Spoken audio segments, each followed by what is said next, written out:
Indian രാഷ്ട്രീയത്തിൽ മതേതരത്വം അപ്രസക്തമായെന്ന് 2019 വിജയത്തിന് ശേഷം മോദി പ്രഖ്യാപിച്ചിരുന്നു.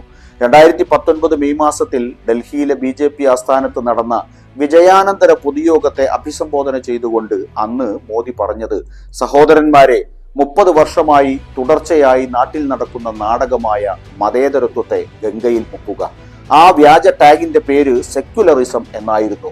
മതേതരർ ഒത്തുചേരൂ എന്ന മുദ്രാവാക്യങ്ങൾ ഉണ്ടായിരുന്നു എന്നൊക്കെയായിരുന്നു. സ്നേഹവും ഭരണഘടനാവാദവും ചൂണ്ടിക്കാണിച്ചാണ് രാഹുൽ അമേരിക്കയിൽ തന്റെ പ്രഭാഷണ പരമ്പര നടത്തിയത്. വർഗീയതയുടെ രാഷ്ട്രീയത്തിൽ BJP അടിയുറച്ചു നിന്നപ്പോൾ മുഴുവൻ പ്രതിപക്ഷവും മതേതര വർഗീയ സിലബസ് അവഗണിച്ച് അതിവേഗം മുന്നോട്ട് നീങ്ങി. ഭാരത് ജോഡോ യാത്രയിലൂടെ ധനികൻ, ദരിദ്രൻ, പുരുഷൻ, സ്ത്രീ, ദളിത്, മുസ്ലിം, ഹിന്ദു, നടൻ, ആക്ടിവിസ്റ്റ്, തൊഴിലാളി, കായികതാരം എന്നിങ്ങനെ സമൂഹത്തിലെ എല്ലാവരെയും രാഹുൽ കെട്ടിപ്പിടിക്കുമ്പോൾ അദ്ദേഹം